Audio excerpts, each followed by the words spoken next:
오늘 함께 나누실 하나님 말씀 요한복음 17장 3절 말씀 한 절 말씀만 함께 같이 한 목소리로 봉독하겠습니다.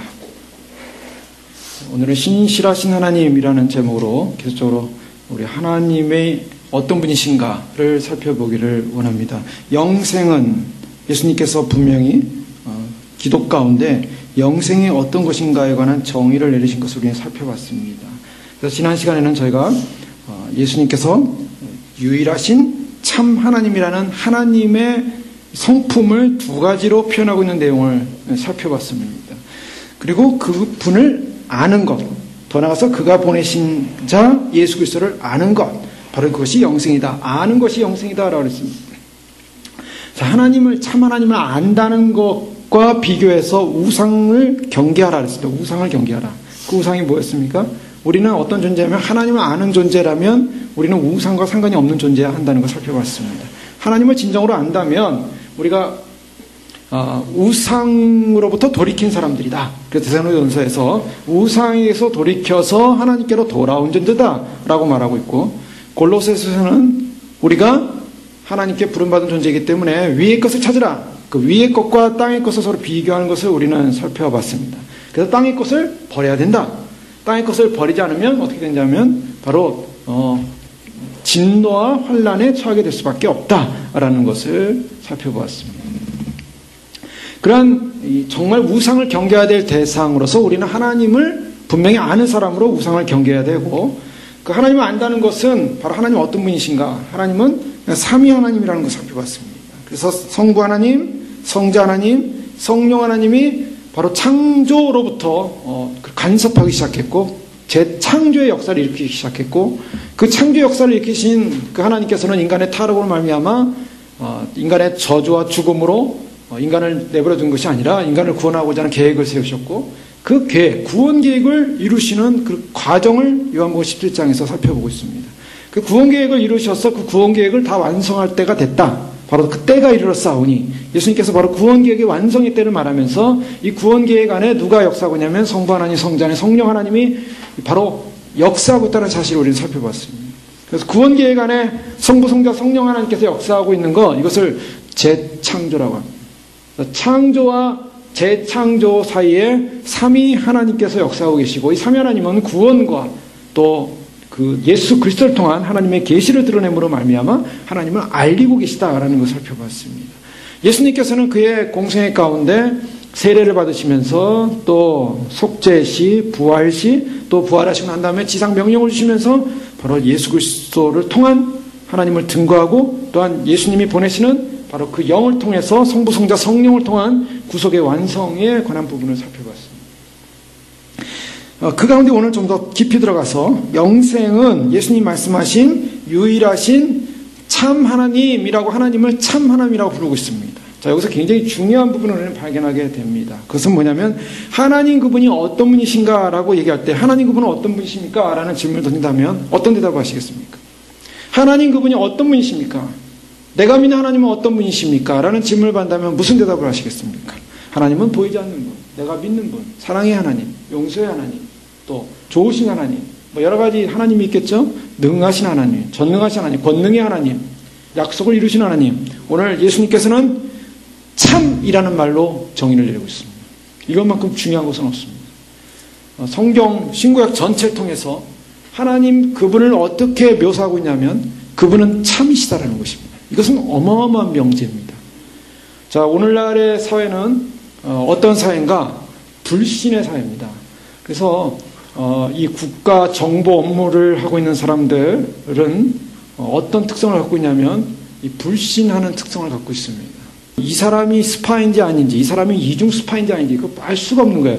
같은 국가정보 업무를 하는데도 이 사람이 나를 고발하는 스파인지 아닌지 알 수가 없는 거예요. 같은 동료끼리도 의심합니다. 자, 이것이 바로 인간 사회 속에 나타나는 것이죠. 미국의 CIA와 미국의 국가정보원과 또 소련의 국가정보원 그 총 대표들이 모여가지고 서로 식사를 하는 가운데 우리 서로 정보 업무를 서로 비밀리 하지 말고 공개 좀 하자. 서로 돕자. 이랬더니 서로 돕자라고 했지만 사실은 이루어질 수 없다. 왜? 서로 믿을 수 없는 거예요. 자, 이렇게 사람들 사이에 속에는 무엇이 있냐면은 뭔가 믿지 못하는 그런 의심들, 그런 것이 생기게 됩니다. 자, 많은 사람들이 이 땅을 살아가면서 이 땅에 전부 불신의 세계로 가는 거예요. 컴퓨터만 봐도 예전의 컴퓨터, 지금부터 뭐 10년 전의 컴퓨터만 해도 별로 문제가 없었어요. 어떤 문제냐면 보안 시스템이 별로 강화되지 않았습니다. 근데 보안 시스템이 강화되지 않으니까 어떻게 합니까? 사람들이 자꾸 그 보안 시스템이 없으니까 자꾸 카피를 하죠. 그래서 저작권, 오늘날은 저작권 문제를 얘기하는데 카피를 해가지고 자꾸 쓰니까 이렇게 하지 말자. 그래서 그 보안 시스템을 강화시키기 위해서 프로그램을 계속 개발해야만 했습니다. 그래서 프로그램을 계속 개발하는 비용이 들지 않습니까? 그러니까 자꾸 제품값은 올라가는 거예요. 오늘날은 보안 시스템이 확실하지 않으면은 다 이렇게 잡아냅니다. 인터넷으로 그냥 바로 잡아내요. 이게 정품인가 가짜인가를 금방 알아요. 저도 요즘 놀란 게 어떤 프로그램을 하나 딱 깔았더니 옛날 프로그램입니다. 이미 그 프로그램은 지금 사용하지도 않는 거예요. 지금 이 윈도우 체계에는 쓰지도 않는 프로그램이에요. 근데 옛날 윈도우 체계에 썼던 프로그램을 딱 깔았더니 이것이 거기서는 이미 끝난 프로그램에도 불구하고 인터넷에서 딱 벌써 정품인 줄 알고 바로 워킹을 시켜줘요. 그런 시대예요. 그러니까 이것이 보안 시스템을 자꾸 할 수밖에 없는 건 왜 그렇습니까? 불신의 사회이기 때문입니다. 자, 사람들은요, 불신을 하다 보니까 자신이 또한 불신의 삶을 사는 사람도 많이 있어요. 그래서 늘 거짓말에 익숙한 사람들은 상대방도 나에게 거짓말한다고 생각을 합니다. 그러니까 모의 눈에는 뭐만 보인다고요? 그러니까 상대방을 묻지 못하는 사람은 어떤 사람입니까? 늘 나에게 안에 거짓이 있는 사람이에요. 그래서 늘 생각을 합니다. 저 사람이 하는 말이 진의가 뭔가. 그래서 저 사람이 하는 의미가 뭔가. 그 의미 속에 담겨진 내용이 뭔가. 그걸 늘 묵상해서 생각하는 사람. 왜? 자기가 깨끗하지 않은 사람이기 때문에. 투명하지 않은 사람이기 때문이에요. 그래서 거짓의 사람들은 결국 사람들을 의심하게 되고 그 거짓의 사람들이 자꾸 의심하는 그 거짓을 해서 사람들 또 자꾸 속다 보면 사람들을 의심하게 됩니다. 그래서 이것이 사회가 어떻게 흘러가고 있냐면 점점 거짓으로 흘러가는 사회가 돼버린 겁니다. 거짓으로 흘러가면서 사람들은 어떤 지경에 가냐면 이제 마지막 시대가 되면 그 거짓이 난무하기 때문에 사람들은 이 사람 저 사람도 못 믿겠다라고 합니다. 심지어는 그러한 못 믿겠다라는 불신의 마음이 어디까지 가냐면 하나님에 대해서도 불신하기 시작합니다. 여기 이제 큰 문제가 있는 거예요. 마지막 시대 사람들의 불행은 뭐냐면 예전에는 사람들이 순수했습니다. 그리고 착했습니다. 시골에만 가도요. 예전에는 시골에 가면은 손님이 오거나 뭐 무슨 여행객이 오면은 참 반갑게 맞아주고 또 음식도 주고 요즘은요 그런 게 많이 없을 거예요. 요즘은 가면 다 무슨 뭐 돈 받고 사람들 들어와서 좀 재워주고 또 돈 받고 음식 주고 그러죠. 그냥 주는 게 어디 있겠습니까? 요즘은 다 그렇지 않습니까? 그러니까 뭐냐면 이제 세월이 가고 세상이 갈수록 어떤 상황이 벌어지냐면 결국 자기 안에 있는 또 인간 사회에서 일어나는 불신의 관계 때문에 결국 내가 누구도 믿을 수 없다라는 이러한 경지에 도달합니다. 이것이 이제 사단이 마지막 때 인간을 파괴시키는 최고의 정점입니다. 아무도 못 믿게 만드는 거예요. 그래서 그 못 믿는 불신이 하나님조차도 의심하게 만드는 겁니다. 자, 그 의심은 어디서 생겼습니까? 사실은 자기 안에 있는 죄성 때문에 인간의 죄로 인한 불신의 모습이었어요. 인간의 죄로 인한 불신의 모습이 나중에는 자기 죄인데 하나님 그분은 변하지 않음에도 불구하고 하나님을 향하여도 자꾸 불신하더라는 거예요. 하나님을 불신하는 어떤 생각이 듭니까? 말씀을 불신하기 시작합니다. 말씀을 믿지 않아요. 순수하게 믿지 않습니다. 말씀 그대로를 믿지 않고 말씀 그대로 의심을 합니다. 이 말씀도 틀릴 거야. 그래서 말씀을 많이 의심해가지고 틀리게끔 하는 그런 신학이 뭡니까? 자유주의 신학이에요. 인간의 인성을 가지고 이성을 가지고 말씀을 해석하다 보니까 인간의 죄성 가지고 말씀을 보는 과정 속에 인간의 죄성이 말씀을 의심하게 만들었습니다. 참 진리가 왔으면 빛이 왔으면 진리를 깨닫지 못하고 그런 진리를 인정하지 못하더라는 거예요. 그럼 사람들이 그 다음에 취하는 건 뭡니까? 자, 항상 영생과 구원은 무엇과 반대가 있냐면 바로 지난 시간에 요한 1서를 통해 살펴봤어요. 요한 1서에 반드시 우상에게서 돌이키라. 우상을 경계하라. 요한일서 맨 마지막에 사도 요한 1서를 말문이 정리하면서 영생이신 하나님을 설명하다가 우상을 경계하라고 분명히 말했어요. 우상을 경계하라. 자, 구원과 반대되는 것은 우상입니다. 결국은 뭐냐면 참 하나님을 알지 못하면 그 다음에 인간이 만들어내는 것은 인간은 항상 의존적 존재, 종속적 존재입니다. 그래서 인간은 인간 스스로 설 수 없기 때문에 항상 두려움의 대상을 만들고 있습니다. 그 두려움의 대상이 뭐냐면 바로 우상이에요. 그래서 뭐냐면 나는 돈 없으면 나는 안 돼. 예전에 어르신들 보면은 지갑에다가 돈을 이렇게 좀 넣고 다니십니다. 제 아버님도 항상 그러셨어요. 그래서 돈을 뭐 10,000원짜리를 한 10개씩 이렇게 넣고 10만 원이겠죠. 한 100불 정도 되는데 그걸 늘 넣고 다녀요. 그러면서 하시는 말씀이 이렇게 돈을 넣고 다니면 좀 마음이 든든해 그러시더라고요. 왜 든든해요? 무슨 일이 갑자기 생기면 갑자기 돈 쓸 일이 생기는데 돈이 없으면 그 당시에 카드가 안 쓰니까. 오늘날이야 뭐 카드 있으니까 뭐 아무 걱정 많지 않습니까? 막 공짜로도 카드 막 쓱 그으면은 그냥 돈이 없어. 나중에 갚는 걸 조건으로 해서 돈 빌려주잖아요. 근데 당시에는 캐시 사회니까 돈이 없으면 불안한 거예요. 사람의 마음이 그런 거예요. 내가 뭔가 두려움의 대상이 뭔가 내가 만든 우상이 있다는 거예요. 우상. 이 사람, 저 사람 하나님도 못 믿겠어요. 그러면 어떻게 합니까? 그 다음에 인간은 반드시 우상을 만듭니다. 어떤 우상이요? 자기가 의지할 수 있는 우상. 그 우상이 뭡니까? 성경에서 뭐라고 말하고 있습니까? 그 우상이 마지막 때는 만몬입니다. 돈이에요. 돈을 섬기기 시작해요. 돈 외에는 믿을 게 없다. 그래서 돈만이 나를 지켜준다. 그래서 돈에 사람들은 종속되어 있는 거예요. 돈에 종로로 타는 것입니다. 그와 같은 모습을 성경에서는 디모데 전서에 보면 그것을 말하고 있습니다. 디모데전서 6장 9절 이하의 10절에 보면 부활하는 자들은 시험과 올무와 여러 가지 어리석고 해로운 욕심에 떨어지나니 그 사람으로 파멸과 멸망에 빠지게 하는 것이라. 자, 이거 뭐냐면 이것도 저것도 못 믿게 하나님조차도 못 믿겠다라는 사람들의 특징은 뭐냐면 내가 돈을 모아서 내가 그것을 의지하며 살아야겠다라는 생각을 하게 되는데 그것은 결론이 뭐냐? 성경은 뭐라고 말합니까? 부활하는 자들아 파멸과 멸망에 빠진다는 거예요. 펄디션입니다. 파멸이라는 것은 펄디션, 구원받지 못하는 지옥에 떨어지는 그런 파멸을 말하는 거예요. 그래서 돈을 사랑함이 일만하게 뿌리가 되나니 이것을 탐내는 자들은 미혹을 받아 믿음에서 떠나 많은 근심으로 자기를 찔렀다. 성경이 뭐라고 분명합니까? 마지막 때 불신으로 말미암아 인간 사회에 뭐가 생기냐면 결국 만몬을 붙잡게 돼 있어요.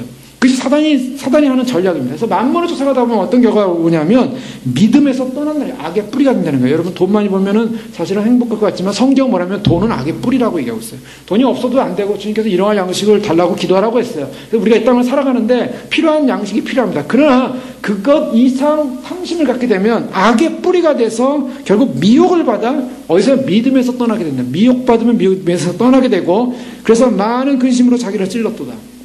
근심이 찾아온다 그랬어요. 그래서 지난 시간에 그런 살펴보지 않았습니까? 결국 세상적 우상을 섬기기 시작하면 그 세상적 우상은 우리에게 부메랑이 돼서 우리를 근심시키기 시작한다는 것입니다. 디모데전서 3장 3절에도 보면 술을 즐기지 아니하며 구타하지 아니하고 오직 관용하며 다투지 아니하며 돈을 사랑하지 아니하며 이것은 뭐냐면 마지막 때 감독 직분이 어떤 사람이 해야 하는데 그 감독 직분 가운데 한 가지가 돈에 관한 문제를 얘기하고 있습니다. 또한 야고보서에 보면 마지막 때 재물을 쌓는 것에 대한 경고를 하고 있습니다.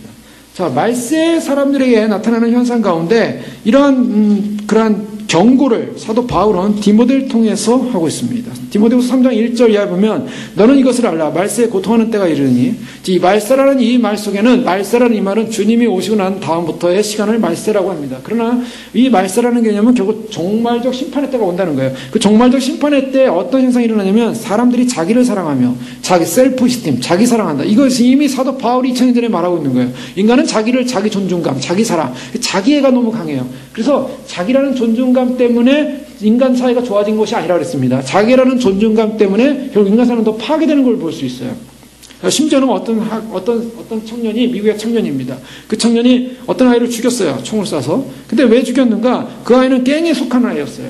근데 갱에 속한 아이인데 그 아이가 어떤 생각을 했냐면 자기가 집이 돈이 없어요. 그러니까 뭐냐면 나는 한번 교도소를 갔다 와야겠다. 교도소 가면은 이도 치료할 수 있고 그래서 이빨도 치료하고 몸도 검진받고 그래서 의학적인 도움을 받으니까 내가 그 교도소 한번 들어가야겠다. 그리고 내가 이 갱사에서 인정을 받으려면 뭔가 인정받음이 필요하다. 그 인정받으면 뭐냐? 큰 하나의 사건을 일으켜야 되는 거예요. 그래서 아이를 죽인 거예요. 간단합니다. 이유는 간단해요. 자기를 위해서 죽인 거예요. 자기가 인정받아야 되고 교도소 한번 가서 또 이빨도 좀 치료하고 몸도 좀 검진받고 나가겠다. 이것이 극단적인 이기주의자들, 자기를 존중시켜놓은 미국 사회가 만들어놓은 결과예요. 아이들요 생일날 되면 뭐 난리들 아닙니까? 어렸을 때 물론 이제 뭐 그 부모님들이 서로 이렇게 기념으로 한두 번 할 수는 있을 거예요. 그러나 잘 개념을 가지셔야 됩니다. 뭐냐면 너무 이렇게 떠받치려면요 소위 말해서 최고인 줄 알아요. 최고. 자기가 바본데도 최고인 줄 알아요. 그래서 지난번 그런 얘기 드리지 않았어요. 미국 아이들 수학 공부 제일 엉터리라는데 자기가 수학을 잘한다고 생각한다는 거예요. 착각하고 있는 거죠. 객관적인 실력은 빵점인데 잘한다고 생각하고 있는 거예요. 한국 애들은 수학 점수가 하인데 자기는 수학을 잘 못한다고 생각하는 거예요. 자, 결과론적으로 누가 더 잘하는 사람들입니까? 자, 물론 미국에도 똑똑하고 잘하는 애들 많이 있습니다. 그러나 그래서 지금까지 발전해 왔겠죠. 그러나 여기 뭘 말하고 있냐면 사단은 마지막 때 셀프-이스템, 자기 사랑이 최고의 우상입니다. 자기를 사랑시켜, 자기가 존중해, 자기 하면서 사는 거예요. 그리고 돈을 사랑하면 그 다음에 돈이에요. 자, 자기가 만족시켜야 돼요. 그 그 다음 단계가 돈이라는 거예요. 그 다음에 자랑입니다. 그 다음에 교만입니다. 그 다음에 비방, 부모를 거여, 감사하지 않음, 거룩하지 아니함, 감사도 없고 땡큐도 없고 당연한 거예요. 또 무정하며 원통을 풀지 아니하며 절제하지 못하며 사나우며 선한 것을 좋아하지 아니하며 그 다음에 배신하며 조급하며 자만하며 쾌락한 사랑이라 하나님 사랑보다 더하며 경건의 모양은 있으나 경건의 능력은 부인하는 자는 이 같은 자들은 네가 돌아서라. 자, 단호합니다. 우리가 신앙생활에 있어서 어떤 것은 돌아서야 된다. 돌아설 때 어떤 사람이 돌아서라고요? 바로 이런 죄악된 가운데 요소에 내가 영향을 받는 것을 돌아서라는 거예요. 그래서 굉장히 중요한 것은 바로 이것이 뭘 말하냐면 마지막 때 불신사에서 나타나는 현상이에요. 마지막 때 불신사에서 나타나는 현상은 뭐냐면 사람은 자기 나름대로 신을 만든다는 거예요. 그 신이 뭐냐? 자기가 의지할 수 있는 것은 자기밖에 없다는 거예요. 자기가 의지할 수 있는 건 자기가 가지고 있는 돈밖에 없다는 거예요. 자기가 의지할 수 있는 것은 거기서 나오는 모든 파생되는 죄악들이에요. 자, 그것이 인간이 만들어내는 신입니다. 자기를 위해서 사는 거예요. 자기를 위해서. 하나님을 사는 것이 아닙니다. 하나님을 월십하는 것이 아닙니다. 하나님을 예배하는 것이 아닙니다. 하나님을 서비스하는 것이 아닙니다. 자기를 위한 거. 그래서 오늘날 복음주의 교회가 타락하고 썩은 거예요. 왜 타락하고 썩었는가? 교회를 다니는데 인간은 자기를 위해서 교회를 다녀요. 자기를. 자, 교회는 자기를 위해서 다니는 것이 아닙니다. 하나님께 월십하기 위해서 오는 거예요. 하나님을 월십하는 백성들이 모여서 그걸 배우는 거예요. 훈련하는 거예요. 하나님을 월십하기 위해서 내가 나 자신을 무릎 꿇을 수 있는 훈련을 하는 거예요. 진정한 월십이 무엇입니까? 그런데요, 인간들은 자기를 만족시켜줄 만한 곳을 찾아서 거짓 복음을 전하는 거짓 이야기를 주면서 거짓에 만족하고 추구하고 있는 것입니다. 그런 것은 많습니다. 나를 만족시켜줄 만한 건 뭐 많아요. 나를 편하게 해줄 만한 건 많아요. 아무런 부담 없이 나를 만족시키는 데 가서 나를 만족하고 와서 나는 행복하게 돌아 나오면 되는 거예요. 그러면 그것이 예배라고 생각했죠. 그 예배 아닙니다. 하나님을 기만하는 행위요, 자기를 워십하는 행위입니다. 그렇기 때문에 마지막 때 나타나는 현상은 뭐냐면 진정으로 진실됨을 잃어버리는 사회 속에 인간이 갖는 불행은 뭐냐면 결국 불신 속에서 만들어낸 것이 하나님마저도 신뢰하지 못하는 세상이 되어버렸다는 거예요. 그러나 성경은 뭐라고 말합니까? 오늘 성경에서는 우리 하나님은 어떤 하나님인가? 우리가 분명한 진리를 알고 있어야 한다는 거예요. 분명한 진리는 뭐냐면 하나님 그분이 어떤 분이냐라는 인식을 해야 한다는 것입니다. 우리가 믿는 하나님은 거짓이 아니라는 거예요. 이 사실을 분명히 인식하지 않으면요, 하나님에 대한 월십, 하나님에 대한 신뢰, 하나님에 대한 신앙, 하나님에 대한 모든 믿음이 다 무너져 버립니다. 성경은 하나님 그분이 어떤 분인가를 계속해서 알려주고 있어요. 인간에게 알려주고 있어요. 근데 인간은 그걸 인정하지 않으려고 그래요. 그래, 인간에게 계속 알려줍니다. 하나님 어떤 분이시냐면 그분은 참이시다. 예수님께서요, 바로 기도 가운데 하나님의 성품이다. 그분은 참 하나님이십니다. 디도서 1장 2절에 하나님은 거짓을 말할 수 없다라고 말씀하고 있습니다. 자, 참과 비교되는 것은 거짓입니다. 그러니까 결국 하나님은 어떤 분이신가? 거짓이 없는 분이시다. 그래서 하나님을 그리스도 안에서 하나님을 계시하고 계신 것입니다. 하나님은 어떤 분이신가? 그리스도께서 하나님을 계시하시기를 참 하나님이다. 참이시다. 요한일서 5장 20절에 보면 또 아는 것은 하나님의 아들이 이르러 우리에게 지각을 주사 우리로 참된 자를 알게 하신 것과 또한 우리가 참된 자 그의 아들 예수 그리스도를 안에서 있는 것이니 그는 참 하나님이시요 영생이시라. 사도 요한은 요한일서 5장 10절에서 하나님을 어떻게 하냐면 우리에게 지각을 주사 우리를 깨닫게 해주셔서 뭘 안다고요? 참된 자를 알게 해주셨다는 거예요. 참된 자. 그리고 참된 자는 누구냐면 예수 그리스도 안에 있는 것으로서 그는 참 하나님이요. 예수 그리스도를 통하여 하나님이 계시되고 있어요. 예수님을 바라볼 때 우리는 하나님을 어떻게 발견하냐면 하나님은 참 하나님이라는 것을 발견할 수 있게 된다는 것입니다. 자, 예수 그리스도 안에서 참 하나님을 발견하는 것, 그것이 영생이라고 말하고 있어요. 요한복음에서만 말하는 것이 아니라 예수님만이 말하는 것이 아니라 사도 요한도 바로 예수 그리스도 안에서 계시된 참 하나님을 발견하는 것, 바로 그것을 깨닫는 것, 그것을 아는 것, 그것이 영생이다라고 말하고 있습니다. 우리가 믿는 계시된 진리는 뭐냐면 참 하나님부터 시작되는 거예요. 그래서 요한복음 3장 31절 이하에 보면 예수님께서 이렇게 말씀하십니다. 위로부터 오시는 이는 만물 위에 계시고 땅에서 난 이는 땅에 속하여 땅에 속한 것을 말하느니라. 하늘로부터 오시는 이는 만물 위에 계시나니 그가 친히 보고 들은 것을 증언하되 그의 증언을 받는 자가 없도다. 자, 여기서 위로부터 오시는 이가 누굽니까? 예수님이죠. 그분이 위로부터 와서 친히 보고 들은 것을 증언하는데요. 그 증언을 받는 자가 없대요. 참 인간의 사악함입니다. 왜? 진짜를 보고 오신 하늘의 본질이신 그분이 진짜를 얘기하는데 그거를 믿지 않는다는 거예요. 받는 자가 없대요. 이것이 불행이죠. 어둠이죠.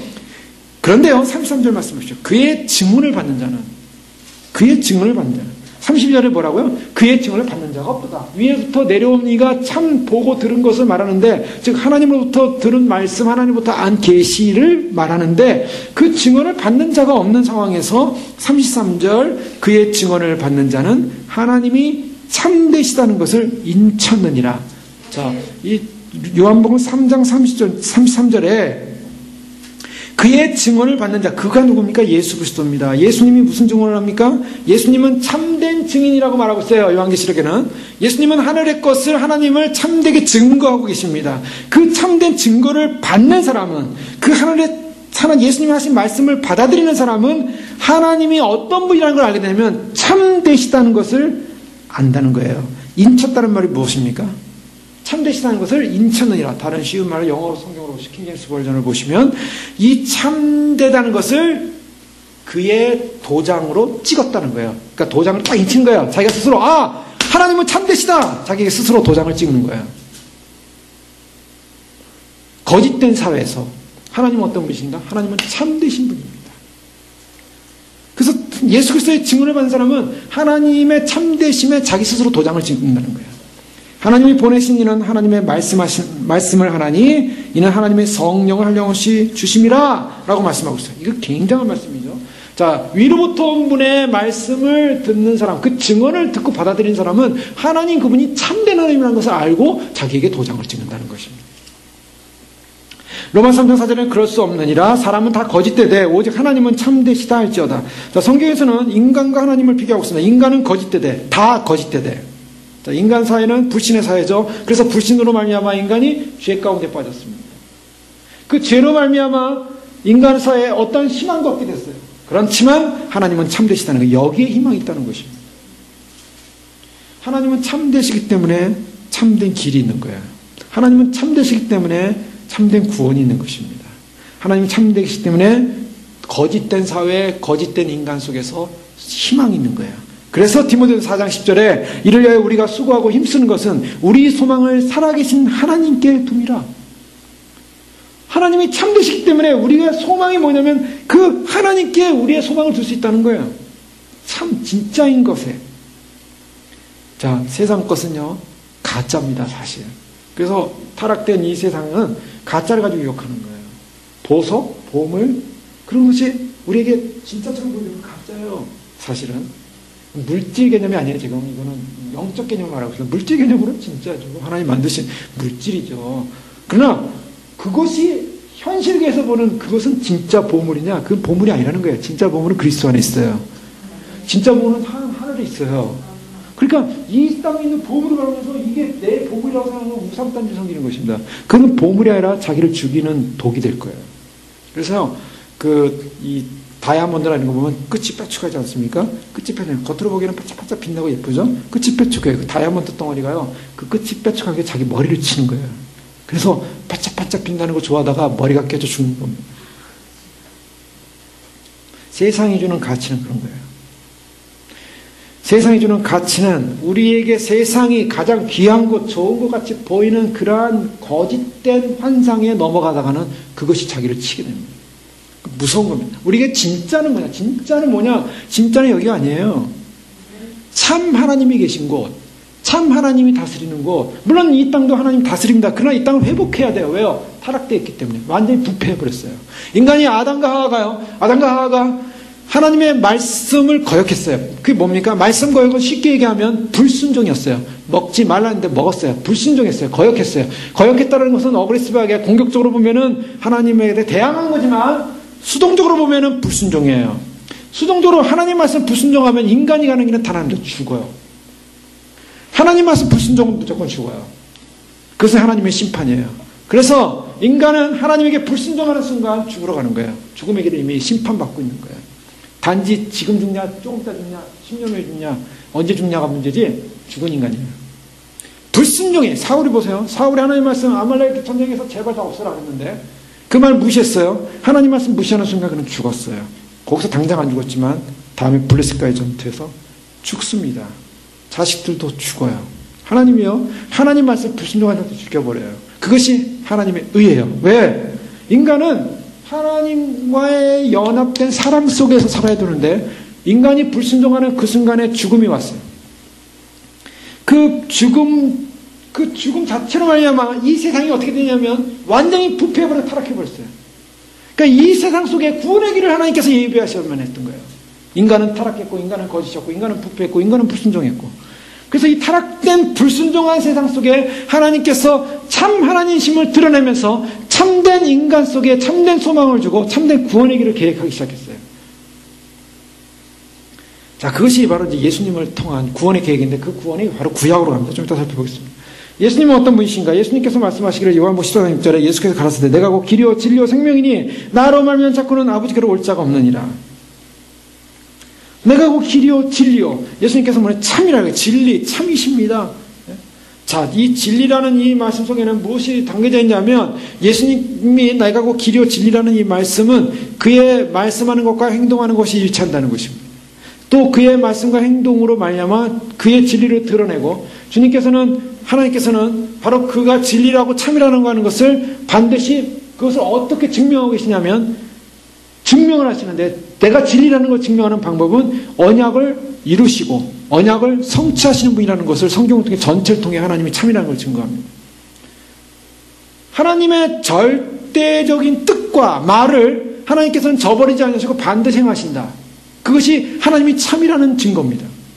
우리가 알고 있는 이 새 언약인 신약성경, 옛 언약인 구약을 율법적으로 토라라고도 말하기도 해요. 토라라는 말씀, 율법. 그러나 이 말씀은 결국 신약으로 와서 성취되는데 그 신약의 성취가 그것을 뭘 말하냐면 하나님 그분이 참되시다라는 걸 증거하고 있습니다. 그래서 누가복음 1장 68절 이하에 보면 찬송하리로다 주 이스라엘 하나님이여 그 백성을 돌아보사 성령하시며 우리를 위하여 구원의 뿔을 그 종 다윗의 집에 일으키셨으니 이것은 주께서 예로부터 거룩한 선자의 입으로 말씀하신 바와 같이 우리 원수에게서와 우리를 미워하는 모든 자의 손에서 구원하시는 구원이라.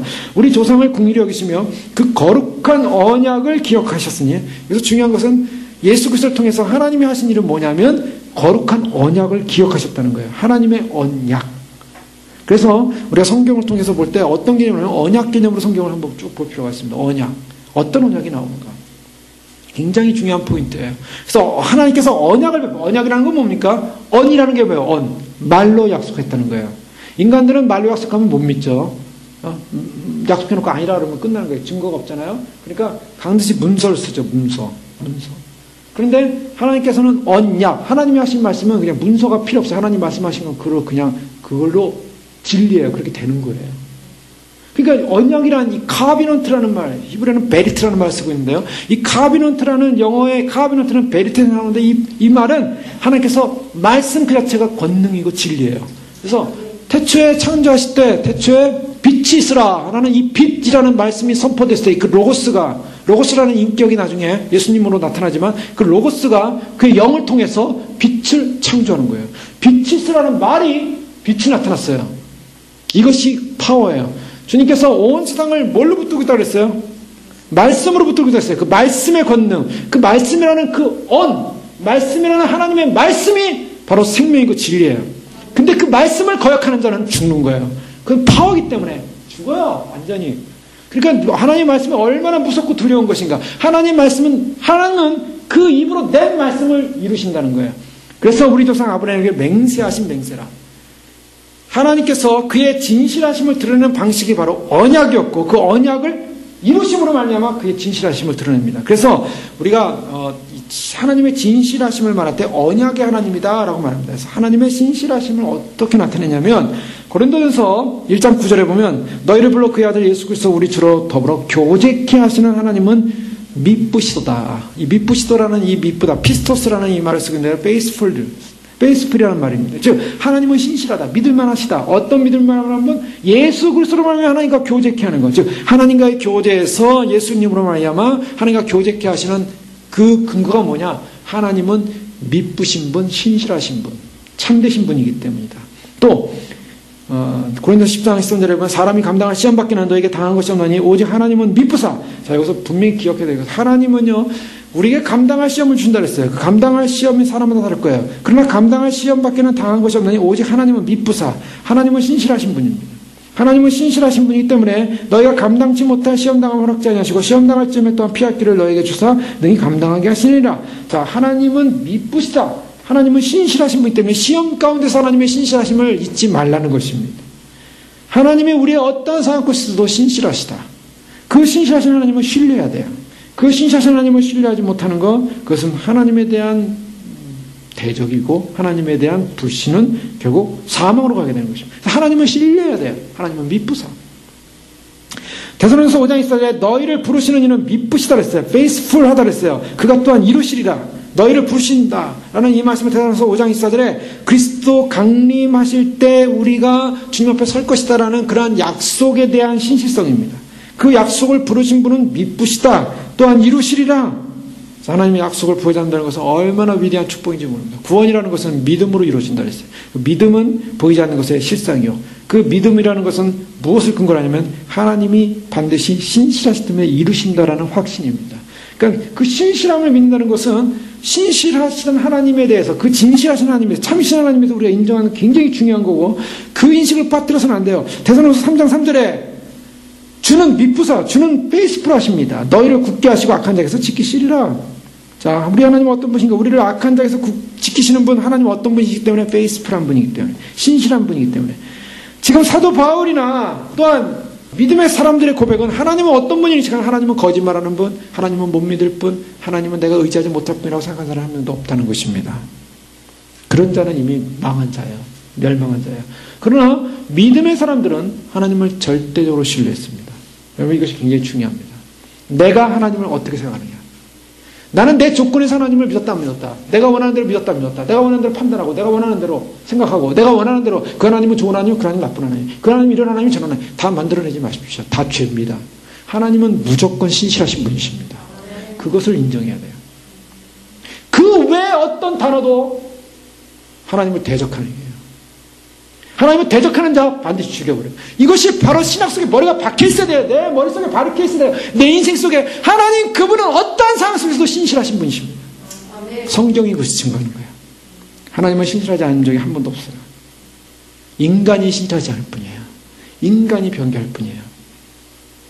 그걸 좀 더 살펴봅니다. 히브리서 10장 23절에 또 약속하신 이는 미쁘시니, 하나님 약속하신 분은 미쁘다 그랬어요. 하나님은 페이스풀한 분이에요. 우리가 믿는 도리의 소망을 움직이지 말고 굳게 잡아. 자, 히브리서 10장에도 우리가 믿는 그분은 어떤 분이냐? 페이스풀한 분이에요. 그분은 신실하신 분이에요. 그러니까 그 소망을 굳게 잡으라는 거예요. 아, 주님이 휴거가 있을까 말까? 장난하면 안 됩니다. 왜 장난하면 안 되냐면 주님은 약속하신 분이기 때문에 믿으십시오. 그냥 믿으면 되는 거예요. 그거 가지고 장난질하는 인생들 다 떨어져요. 구원의 복음의 소식을 가지고 이러니 따지는 인생들은 다 떨어지는 거예요. 하나님의 약속을 우습게 여기는 자들은 하나님이 가만두지 않습니다. 그 대가를 치르게 할 거예요. 반드시. 하나님은 신실하신 분입니다. 하나님은 신실하신 분이기 때문에 우리가 하나님을 경외해야 된다는 게 바로 거기 있습니다. 하나님을 우습게 여겼다가는 인간은 아무것도 아니에요. 하나님 앞에서 우리는 두렵고 떨림으로 구원을 이루어야 돼요. 그것이 사도 바울이 천국 가서 보고 온 하나님 그분에 대한 실존에 대한 마음이에요. 하나님 그분을 두렵고 떨림으로 구원을 이루지 않으면 어느 누구도 구원받지 못해요. 그렇기 때문에 우리는 우리가 생각하는 것만큼, 우리가 생각하는 그 개념 속에 우리의 그 두뇌, 우리가 생각하는 그 사고의 틀 안에서 하나님을 이랬다 저랬다, 하나님을 재고 판단하고 하나님에 대해서 이렇게 평가하고 절대 그런 죄를 져서는 안 됩니다. 아담과 하와가 그런 죄에 져가지고 불순종한 거예요. 내가 우리가 하나님처럼 될 것이다. 되긴 뭘 됩니까? 아무것도 없는 흙에서 만들어져서 하나님이 그 코에 생기를 부어서 생명이 돼서 피조로 세계를 만들어 놓고 인간이 되게 만들었는데 자기가 뭐 대단하다고. 아무것도 아니야 인간은. 히브리서 11장 10절에 보면 믿음으로 사라 자신도 나이 늙어 단산하였으나 잉태하는 힘을 얻었으니 이는 약속하신 이를 미쁘신 줄 압니다. 자, 어떤 신앙을 하냐면 신앙의 승리자들에게서 나타난 특징은 뭐냐면 하나님을 진실하신 분이라는 걸 알았다는 거예요. 그거를 흔들려서는 안 돼요. 요한일서 1장 9절에도 만약 우리가 우리 죄를 자백하면 저는 미쁘시고, 자, 우리가 용서받는데도요, 하나님 미쁘심에 대한, 하나님이 신실하신 것에 대한 신뢰가 없으면 우리가 용서받을 확신이 없습니다. 하나님 우리 용서해 주겠다 했어요. 그러니까 우리가 죄를 자백하면 하나님 어떤 분이세요? 저는 미쁘시고, 그분은 신실하신 분이기 때문에, 그는 진실하신 분이기 때문에, 의로우신 분이기 때문에 우리 죄를 사하시고 모든 불에서 우리를 깨끗게 하실 것이요. 자, 디모데후서 2장 10절에도 우리는 미쁨이 없을지라도, 자, 이게 이제 바로 인간의 실존입니다. 인간은 하나도 다 거짓됐다 그랬어요. 하나님은 참이라 그랬어요. 그리고 디모데후서 2장 10절에 우리는 미쁨이 없을지라도 주는 일양 미쁘시니, 자, 분명히 대조되죠. 인간은 페이스풀하지 않아요. 인간은 진실하지 않아요. 그런데 주님은 일양 미쁘시다는 거예요. 자기를 부인할 수 없으니라. 자, 예수님께서, 하나님께서 자기를 드러냈다는요, 거짓을 드러내는 게 아니에요. 그냥 한마디로 속은 이런데, 속은 검은데 앞에다 하얗게 드러내는 게 아니에요. 인간들은 속은 시커먼데 겉에도 하얗게 드러내죠. 그러나 하나님은 속이 시커먼데 하얀 걸 드러내는 분이 아니라, 하나님은 속이 시커매면 시커먼 걸 드러내고, 하얗면 하얀 걸 드러내고, 하나님 분노가 있으면 분노를 드러내고, 하나님께서 사랑이 있으면 사랑을 드러내고, 하나님 그분은 자기를 부인하지 않는다는 거예요. 왜요? 일양 미쁘시니. 근데 이것은요, 하나님 안에 어둠이 없고, 하나님 안에 거짓이 없고, 하나님 안에 불의가 없고, 하나님 안에 악이 없기 때문에, 하나님 안에서 이루어지는 모든 것은 뭐 해야 된다고요? 하나님 안에서 이루어지는 모든 것은 무조건 예라는 겁니다. 그것이 사도 바울이 인식하고 고백한 고린도서 1장 18절 20절 말씀 보면, 하나님은 미쁘시니라. 하나님은 미쁘시다. 피스토스에, 하나님은 신실하신 페이스풀 하신 분입니다. 피스토스는 헬라어입니다. 그냥 미쁘다, 믿음직할 때 피스토스라는 말 잘 쓰고 있는데, 하나님은 미쁘시니라. 우리가 너에게 한 말은 예하고 아니람이 없노라. 자, 이 말씀 굉장히 주목하십시오. 사도 바울에 있어서는요, 하나님은 미쁘시기 때문에 하나님의 말씀에는 예만 있다는 거예요.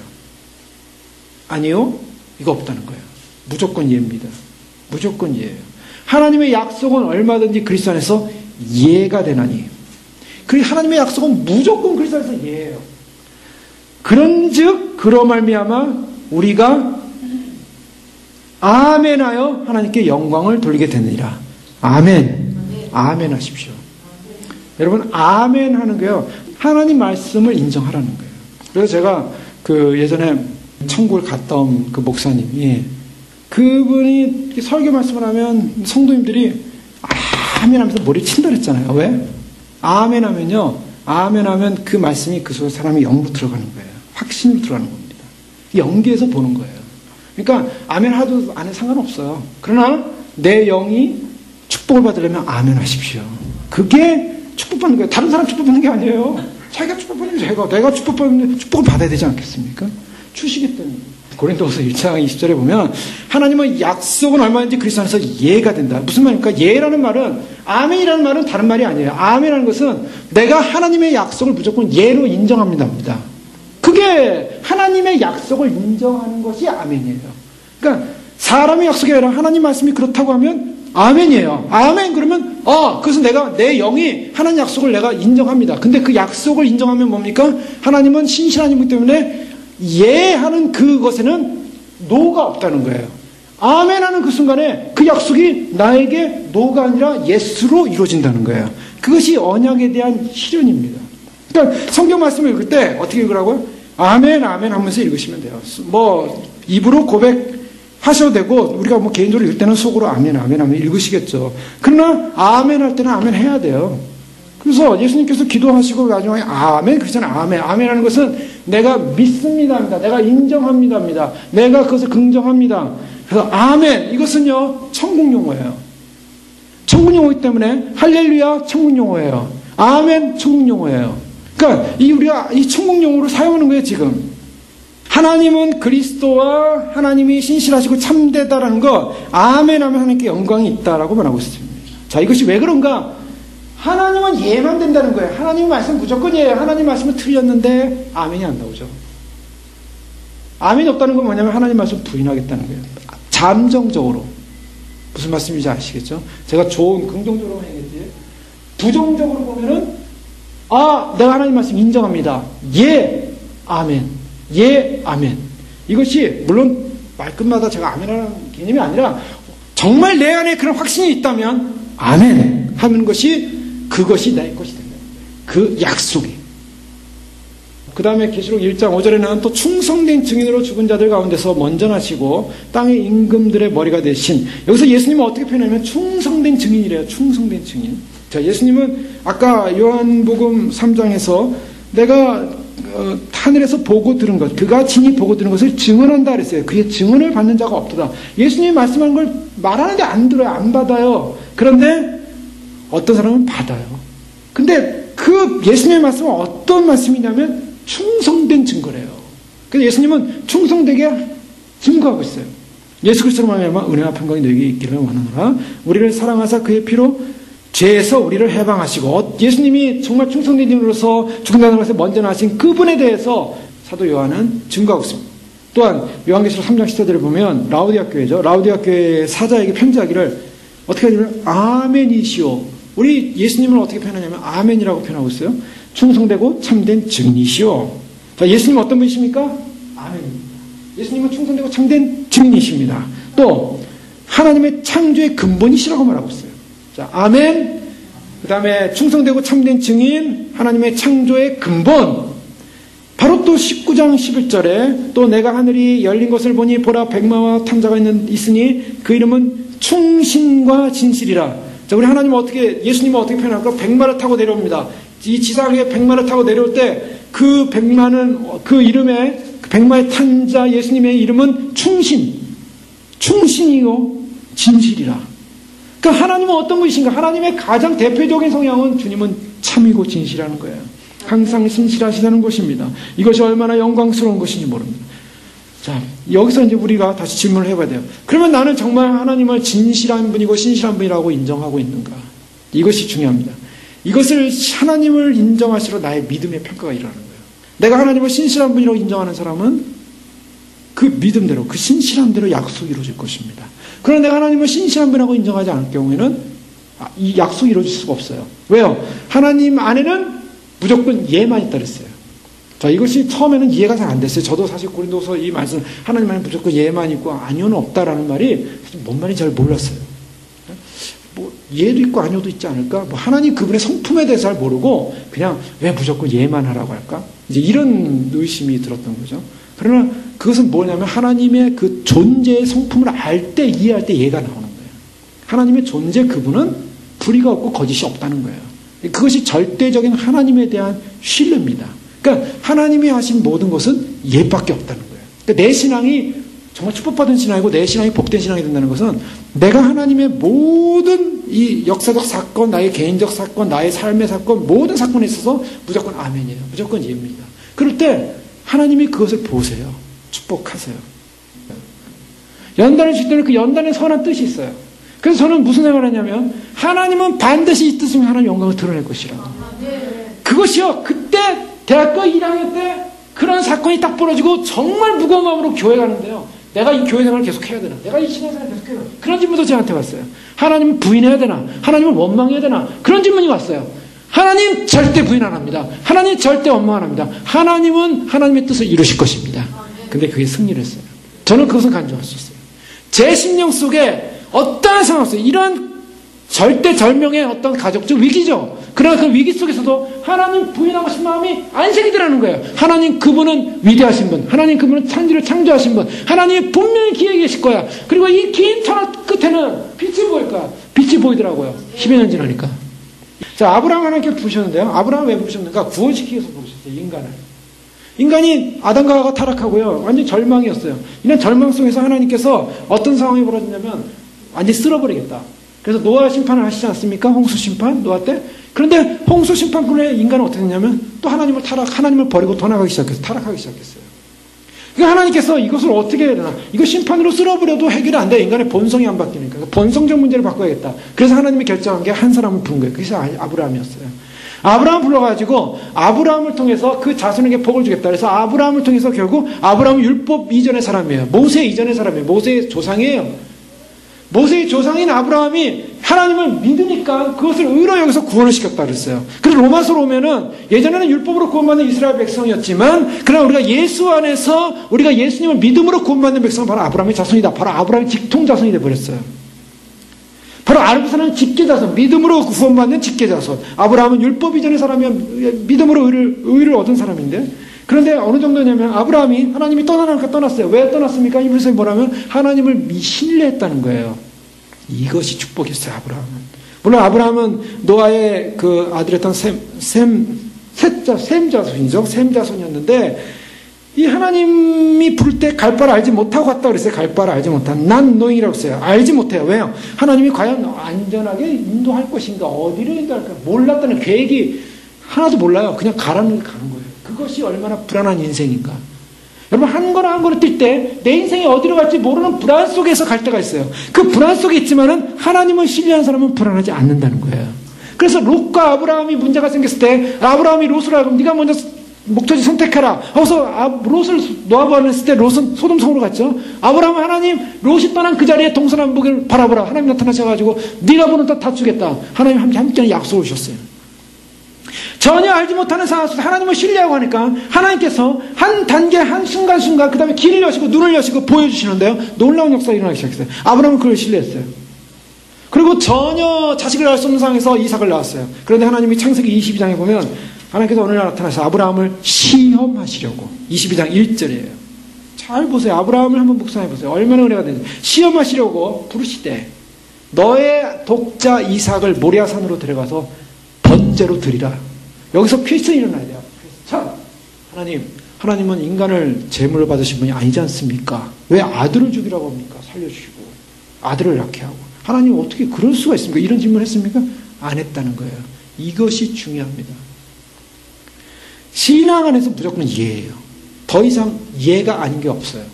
무조건 하나님이 그러면 그런 거예요. 그것이 아브라함에게 승리였어요.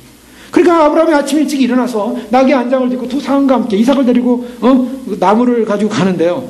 근데 다 도착해가지고 사람들은 남겨놓고 횃불하고 나무를 바로 이삭에게 지게 했어요. 바로 예수님의 모습이죠. 예수님이 십자가를 지고 가는 모리아산에 올라가서 모리아산에 돌아가시는 그 장면이에요. 그리고 나무를 다 단에다 펼쳐놓고 그 다음에 아들을 묶었어요. 그리고 칼을 들어가지고 아이를 죽이려고 하는데요. 여기에는요, 더 이상 주자면 하나님 정말 죽여야 됩니까? 이렇게 질문이 없어요. 그냥 칼 들고 죽이려고 했어요.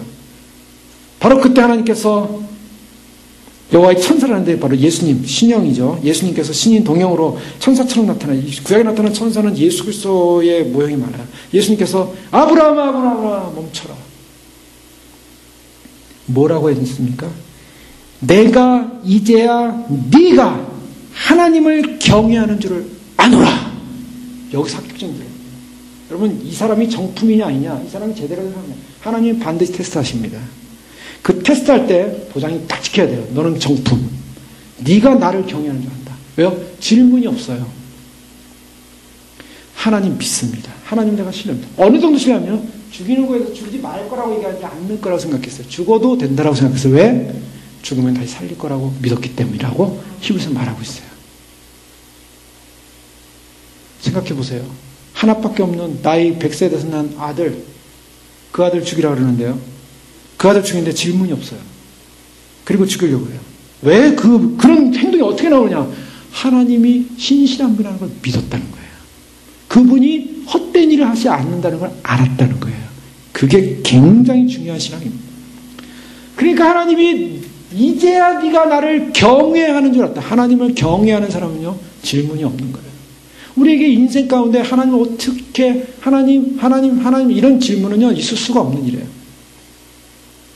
자, 우리의 삶 가운데 바로 이러한 모습들, 지금 하나님 어떤 분이신가? 하나님에 대한 절대적인 신뢰. 조나단 에드워드, 영적 대가성을 일으키는 조나단 에드워드 목사님은요 이런 고백했습니다.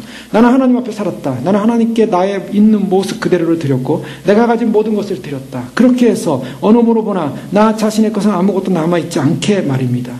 나는 하나님께 온전히 드려진 그러한 생각, 그러한 뜻, 그러한 사랑에 반대할 아무런 권리가 없습니다. 내 몸이나 몸의 지체 중 어떤 것에 대해서도 아무 권리가 없습니다. 혀, 손, 발에 대해서도 권리가 없으며 감각, 눈, 귀, 코, 입에 대해서도 아무 권리가 없다. 나는 분명하게 나 자신을 드렸고 내 것이라고 주장할 만한 것은 아무것도 가지고 있지 않다. 이 조나단 에드워드는 지금 오늘날 주님 오심을 준비하는 휴거 백성들이 고백하는 고백과 같은 고백을 해요. 휴거 백성들은 어떤 백성이냐? 이거예요. 내 몸, 내 지체 아무 권리가 없습니다. 혀, 손, 발 권리가 없습니다. 감각, 눈, 귀, 코, 입 아무 권리가 없습니다. 나는 분명히 나 자신을 드렸고 내 것이라고 주장할 만한 아무것도 가지고 있지 않습니다. 자, 주님을 기다리는 신부들이 주님 앞에서 주님, 나의 코를, 나의 귀를, 나의 입을, 나의 영을, 나의 몸을, 나의 삶을 주님께 드립니다. 주님 것입니다. 자, 이런 위탁 없으면요, 주님의 신부가 될 수 없어요. 그래서 저희는요, 정말 주님 앞에 우리가 어떤 삶을 사냐, 나는 내 것이고, 나는 내 삶이고, 나는 내 것이고, 주님은 주님이고, 이게 아닙니다. 주님 앞에 나는 없는 거예요. 내 인생에 주님 앞에 나는 없어요. 주님이 하라는 대로 하는 것이고, 주님이 가라는 대로 하는 것이고, 주님이 있으라는 곳에 있는 것이고, 주님 앞에 순종할 뿐입니다. 주님, 내 것이 주님 것입니다. 근데 사람들 반대죠. 주님 것 다 내 거, 나는 내 거. 그러니까, 내가 주님 앞에 아무것도 아닙니다. 내 것 다 주님 것입니다. 그러니까 이 고백은요, 그냥 그냥 추상적인, 감상적인 그냥 좋은 고백. 그 옛날에 조나단 에드워드 목사님 했던 뭐 아름다운 말이 아니에요. 진짜 인생의 신앙의 고백이에요. 주님 앞에 그런 인생의 신앙의 고백을 할 때, 주님이 이제 주의 날이 오는데, 주의 날이 오기를 준비하라고, 그래서 그날을 믿고 소망하면서 가라라고 할 때, 우리는 어떻게 합니까? 예스입니다. 주님 오시는데, 예스. 예, 거기에 노가 있습니까? 아니오가 있습니까? 글쎄요가 있습니까? 없습니다. 예스입니다, 무조건. 아멘이십니까? 아멘입니다. 우리는 무조건 아멘이에요. 그냥 주님 믿습니다. 아멘입니다. 저는요, 제가 굉장히 따지기 좋아하는 사람이에요. 굉장히 하나같이 따질 수 있는 사람이에요. 따지기 좋아하지만 주님의 약속 말씀에서 안 따집니다. 그것이 저 자랑하고 싶어서 하는 게 아니에요. 지금 제가 요즘 제가 제 자랑하고 싶어서 하는 게 아니라 그것이 우리의 신앙이어야 되기 때문에 우리는 그렇게 살아야 되고 그렇게 고백하고 그렇게 나가야 될 줄을 믿습니다. 우리는요, 인간적으로 보면 따질 거 많죠. 왜 못하는, 머리가 나쁩니까? IQ가 나쁩니까? 아니요. 세상적으로 공부를 못했습니까? 뭘 못했습니까? 아니요. 따질 거 많아요. 근데 그런 거 다 필요 없습니다. 하나님 앞에서 그냥 무조건 아멘입니다. 주님 오시면 주님 사랑하고 주님 기다리고 주님이 제일 좋은 거 주시는데요. 가장 똑똑한 사람, 가장 지혜로운 사람이 누굽니까? 주님이 주시는 은혜의 축복을 놓치지 않는 사람입니다. 네? 그것은요, 많이 배워서 많이 배운 사람만이 그 축복을 받는 게 아니에요. 못 배워서 상관없어요. 안 배워서 상관없어요. 또 정말 중요한 거 놓치면 안 되는 거예요. 자, 인간 안에는 불순종, 아담과 하와에 대한 불순종의 문제 때문에 하나님께서 아브라함을 택해가지고요, 아브라함을 통해서 뭘 하냐면 하나님께서 언약을 맺었어요. 그 언약이라는 말을 하기 위해서 아브라함 얘기 꺼낸 거예요. 아브라함과 언약을 맺는데 하나님께서 어느 날 아브라함을 잠을 재워요. 그리고 그 고기를, 새를 이렇게 잘라가지고 배를 갈라서 이렇게 마주보게 해라. 당시의 고대 사이의 언약 개념은 이 짐승의 배를 갈라가지고 짐승의 배를 벌려놓는 거였습니다. 그리고 짐승의 배를 벌려놓으면 두 언약자가 함께 이 자리를 지나가는 거예요. 짐승의 배가 갈라져 있어요. 지나갑니다. 그리고 그 다음 사람도 지나갑니다. 서로 간에 우리가 이 짐승이 갈라진 배를 지나갔기 때문에 우리가 이 약속을 깨버리면 배를 갈른다. 너의 배를 죽여버린다는 거예요. 죽음이다. 이라는 개념이에요. 그러니까 대신 짐승으로 표현하는 거예요. 그래서 이거는 피해 언약이에요, 사실. 그런데 하나님이 맺으신 언약은 어떤 언약이냐면 쌍방간의 언약이 아니라는 거예요. 아브라함이요, 하나님과 언약 맺고 하나님께서 짐승을 배를 갈라놓으라고 했는데 갈라놨는데 아브라함이 졸기 시작합니다. 깊이 잤어요. 아브라함이 깊이 자고 있는데 갑자기 불이 나타나는 걸 이제 보는 거예요. 꿈속에. 붉은 불이 나타나는데 그 불이 그 사이로 지나가는 거예요. 쫙 지나갑니다. 하나님이셨어요. 그리고 아브라함도 지나가지, 아브라함이 잠자고 있는 거예요. 하나님이 지나가는 것만 보는 거예요. 뭘 말하냐면 이 계약의 책임은 누가 지냐면 아브라함에게는 계약의 책임이 없다는 거예요. 하나님만이 계약의 책임자다. 계약의 체결자요, 계약의 수여자요, 그리고 계약을 이루시는 분이에요. 그래서 하나님께서요, 언약했다라는 얘기는, 아브라함의 언약은 뭐냐면 아브라함과 하나님과의 그런 협약에 의해서 계약이 이루어진 게 아니에요. 하나님의 무조건적인 하나님의 책임이라는 거예요. 하나님이 생명과 그의 존재를 걸고 이룬다는 거예요. 이루셨어요. 예수 그리스도를 통해서 그것을 완성하셨어요. 그런데요, 이 약속을 어떻게 하냐면 하나님은 맹세할 뿐이 아니에요. 우리로 하여금 하나님께서, 예수님께서 맹세하지 말라 그랬죠. 하늘로도 말고 땅으로도 말고 맹세하지 말라. 인간 맹세라는 건 다 거짓이라는 거예요. 괜히 죄만 짓는 거예요, 맹세하면. 지키지도 못할 맹세해봤자 죄만 지니까 맹세하지 말라. 그냥 신실하게 하나님 믿고 하나님 앞에 살면은 그 약속이 이루어지는데, 내가 맹세하겠다. 지키지도 않을 것 같아 맹세하는 거잖아요. 내가 뭐 이걸 안 하면 내 손에 뭘 해라. 뭐 이러면서 그냥 맹세를 좋아하는데 맹세하지 말라는 거예요. 맹세는 사실은 하나님만이 지킬 수 있는. 그래서 하나님이요, 뭐냐면 신명기 4장 30절에 내 하나님 여호와는 자비하신 하나님이시라. 그가 너를 버리지 아니하시며 너를 멸하지 아니하시며 내 열조에게 맹세하신 언약을 잊지 아니하시라. 내 열조에게 맹세하신 언약. 열조에게 맹세하신 언약, 그게 뭡니까? 아브라함에게 맹세했다는 거예요. 아브라함에게 맹세했어요. 하나님이 맹세할 뿐이 아니라 누구한테 맹세합니까? 하나님 그분이 최고 지존자인데. 하나님의 이름을 걸고 우리는 맹세하겠다 이런 사람도 있죠. 네? 하나님의 이름을 걸고 뭐 이러는데요. 하나님 그분은 제일 높은 분이야. 제일 높은 분이 누구의 이름을 걸고 예수님까? 더 높은 사람의 이름을 걸고 보증을 그 사람에다 하고서 내가 이걸 이루겠다라는 건데, 보증 쓸 뿐이 없어요, 하나님 위에는. 근데 하나님이 어디다 하냐면 하나님 그분의 이름으로 맹세했다는 거예요. 근데 그것은 뭐냐면 하나님이 맹세할 필요가 없어요. 하나님 맹세 안 해도 하나님 이루시는 분이에요. 하나님은 신실하신 분이에요. 근데 맹세 왜 했습니까? 하나님 내가 꼭 그걸 지키지 않고 할게. 내가 못 지킬지 모르니까 내가 내 이름을 걸고 할게. 이렇게 해서 자신의 불안감 때문에 맹세한 게 아니라 인간의 어리석음 때문에 맹세한 거예요. 인간이 안 믿을까 봐. 하나님이 지키겠다고 하면 지키는 건데 인간은 하나님을 의심하는 거예요, 자꾸. 그러니까 하나님이 내가 반드시 한다라고 하나님이 스스로가 맹세를 해주므로 말미암아 인간을 좀 안심하게 해주려고. 그래서 아브라함에게 하나님이 맹세했어요. 이게 얼마나 엄청난 사건입니까? 하나님 그분이 그저 본인이 부른 그 사람 앞에 맹세라는 거예요. 내가 반드시 언약을 이루겠다. 너의 자손이 저렇게 될 것이고 너의 나라가 그렇게 될 것이다. 이걸 약속한 거예요. 근데 그 약속이 그대로 이루어집니다. 그리스도 안에서 그대로 이루어집니다. 아브라함 자손을 통해 그대로 이루어집니다. 주님 나라 올 때 그대로 이루어질 거예요. 그래서 주님의 영광스러운 나라 다 아브라함의 자손, 아브라함의 믿음의 자손이 되어 아브라함의 약속한 언약이 다 이루어지는 것입니다. 자, 이것이 얼마나 위대한 약속인가. 하나님의 주권은 바로 여기 있습니다. 하나님의 로마서 9장에 보면요, 야곱과 에서 얘기를 해요, 사도 바울이. 자, 야곱과 에서를 볼 때 하나님의 주권에 나오는데, 로마서 9장 11절에 보면 그 자식들이 아직도 나지도 아니하고 무슨 선이나 악을 행하지도 아니한대. 자식들이 아직 나지 않았대요. 근데 하나님의 예정이 어디로 가요? 이미 존재하지도 않는, 야곱과 에서가 태어나지도 않은 상황에서 그 전에 택하심을 따라 되는 하나님의 뜻의 행위로 오직 부르시는 길로 말미암는데, 리브가에게 이르시되 큰 자가 어린 자를 섬기리라. 아직 야곱과 에서가 태어나지도 않았어요. 태어나지도 않았는데, 태어나지도 않은, 생기지도 않은 그 애들을 향하여 하나님께서 리브가에게 알려주기를 큰 자가, 형이 동생을 섬길 것이다. 이미 결정되어 있다는 거예요. 이게 하나님의 주권입니다. 그것을 사도 바울이 말했어요. 이것은 뭐냐면, 구원이라고 하는 것은 무엇을 말하냐면, 구원이라고 하는 것은 제가 이미 말씀드렸지만 하나님의 예정적 주권에 달려있다는 거예요. 어떤 의미에서는. 근데 재밌는 것은 내가 구원받은 사람이냐 안 받은 사람이냐 의심하지 말라는 거예요. 내가 지금 구원의 길에 서 있다면은 바로 하나님의 구원으로 예정되어 있음을 내가 믿으시면 됩니다. 그래서 예정되어 있으면 믿으시면 돼요. 그 믿음으로 말미암아 나에게 확신을 가지고 그 소망을 갈 때 그 사람이 어떻게 살겠습니까? 믿음대로 사는 거예요. 근데 내가 예정되어 있지 않다고 생각하면 어떻게 합니까? 나 같은 사람은 버림받은 사람이야. 이런 생각하고 있으면 어떻게 해요? 신앙생활이 재미있겠습니까? 신나게 살겠습니까? 아니요. 내가 예정되어 있는 존재로 할 때 내가 가치 있는 존재. 그래서 그 예정된 존재로서의 삶의 의미를 가지고 그렇게 살려고 노력을 해야 돼요.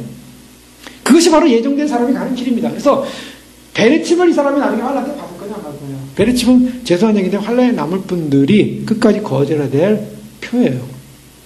우상에게 절을 하고 베레칩을 받지 말아야 돼요. 그 사람들은 반드시 베레칩에 대해서 알고, 육림표에 대해서 알고, 막 짐승의 표에 대해서 알고, 주님의 사람으로 서 있으면 베리칩이든 베리칩이 뭐든 간에 우리는 다 거부할 수 있는 것입니다. 구원받은 사람이라면 베리칩을 거절하는 거예요. 당연히 주님의 구원과 선택과 예정 안에서 주의 오심을 준비하는 사람들은요, 당연히 그 짐승의 표를 거절할 수밖에 없는 거예요. 아담과 하와가 지은 죄는요, 예수님의 보혈로 해결이 됐어요. 근데 마지막 육림표는요, 해결이 안 돼요. 왜요? 그걸 받는다는 것은 이미 끝난 사람이기 때문에. 받는 사람은 끝난 사람이에요. 받는 사람은 구원받지 못할 사람이에요. 때문에 주님께서 마지막 때 신부들을, 예정된 신부들을 준비시켜서 어떻게 하냐면 거룩한 성결한 신부로서 준비하면서 주님만 바라보다가 주님 오실 때 주님 맞이하는 곳으로 올라가는 것이 우리의 소망이고 우리의 준비 자세지. 그러니까 초점을 어디다 두느냐는 거예요. 초점을. 내가 주님 앞에 어떻게 변화될 것인가. 행여나 정말 휴가 안 되고 휴가에 떨어져서 세상에 남을 사람이 있다면 그 사람은 끝까지 베르치 거절해야죠. 베르치 거절하면 어떻게 해야 됩니까? 현실을 떠나야 됩니다. 그때는 거절해야 되기 때문에 현실을 떠나야 돼요. 현실 속에 살 수가 없어요. 그런 시대가 오기 때문에. 어느 정도까지 버티겠죠. 그럼 어떻게 할 거예요? 어디로 갈 거예요? 저 아르헨티나 끝에 가서 농사 지면 됩니까? 그런 데부터 먼저 들어가 있잖아요. 지금 다. 동물들 먼저 다 들어가고 농사짓는데 다 들어가 있고 어디로 갈 겁니까? 산에 가서 닭 키우고 살면 됩니까? 얼마나 키울 거예요? 이게 인간의 머리로 상상이 안 되는 사건이 벌어져야지. 돈 가지고 있는 돈, 있는 물질, 있는 거, 칩이 없으면 하나도 유통이 안 돼요. 하나도 유통 안 돼요. 다 쓸모없게 돼요. 그거 없으면 하나도 유통이 안 돼요. 물론 뒷거래도 할 수 있겠죠. 무슨 방법이 있겠죠. 초대교회 성도들이 그 카타콤에 들어가지고 3마일인가요? 4마일이나 되는 거 어마어마한 그 지하 통로를 만들어가지고 살았어요. 거기서 태어나고 거기서 죽고. 각자가 각각 부활하듯이 순교도 각각 하게 됩니다. 각자 자기 시간에. 어떤 사람은 일찍 잡혀서 죽을 것이고 어떤 사람은 좀 더 버틸 것이고. 창세 이후로는 대환란. 다 무너집니다. 하나님이요. 주님이 이제 좀 이따 보면 알겠지만요. 지구 땅덩이 가면 안 돼요. 휴거가 일어나면 은혜 시대 끝났어요. 성령이 떠납니다. 그때부터는 심판이에요. 적그리스도가 짐승 정권이 세상에 왕따에 앉아가지고 통치하는 시대. 북한에서 그 지하에서 성경책 하나 잘못 유통해가지고 사람들 막 죽어가고요. 그런 세상 속에 사는 사람이 얼마나 불안하고 초조하게 살겠어요. 예수님 있다 걸리면 두들겨 맞고 죽기도 하고 정치범 수용소에 가고. 그것이 북한 아닙니까? 근데 그 북한보다 더 악한 귀신, 마귀, 사탄 우두머리가 들어간 바로 사탄의 영이 들어간 적그리스도 짐승. 그 자가 세계를 다 장악하는 세상이에요. 인간은요, 통제된 사회 가면요, 못 견뎌요. 괴로워서 자유 모두 잃어버리면. 하나님이 지금 주신 자유가 얼마나 축복된 자유인지, 얼마나 예배드릴 수 있는 자유가 축복된 자유인지, 우리가 하나님 말씀을 볼 수 있는 자유가 얼마나 축복된 자유인지, 이거 성경책 다 찢어버리고 없애버리고, 이거 성경책 가진 사람 다 잡아가고, 성경책 없을 때는 성경책 암기하라 그러잖아요, 미리. 환란에 남을 사람들은요, 땅 사고, 뭐 하고 하는 게 아니라 성경책 암송하고 있다가, 성경책 다 잊어버리면, 나중에 어떻게 숨어 있다가, 그 당시에 나와서 끝까지 믿음 지켰습니다. 하고서 목뱀을 당하고 죽어야 돼요. 주님이 상상할 수 없는, 정말 도저히 상상할 수 없는 가장 무서운 시대가 오기 때문에, 짐승의 시대가 오기 때문에, 장차 이 모든 환란을 피하고 인자 앞에 서도록 깨어 기도하라. 주님께서 그 장래 노하심, 하나님의 진노라고요. 하나님의 이 어린 양의 진노에서 우리를 가릴 자가 누구냐? 상상이 안 가는 것입니다. 우리 하나님 얼마나 신실하신 분이에요. 우리 하나님의 약속을 믿고 하나님이 나에게 말씀하신 약속, 이 약속 믿습니다. 아멘 믿습니다. 왜요? 성경이 주님은 신실하신 분이기 때문에. 아브라함에게 언약하신 약속을 아브라함이 믿었어요. 어떻게 믿었냐면 이삭이 죽으면 다시 살릴 거라고 믿었어요. 그것이 아브라함의 믿음이었어요. 아브라함의 믿음을 미리 보시고 죽기도 전에 살려주시는 거예요. 죽기도 전에. 주님이 우리를 살릴 거라는 분명한 믿음, 하나님이 우리를 구원하신다는 분명한 믿음, 주님 오시면 믿고 구원하는 믿음, 죽지 않고 살리시는 거예요.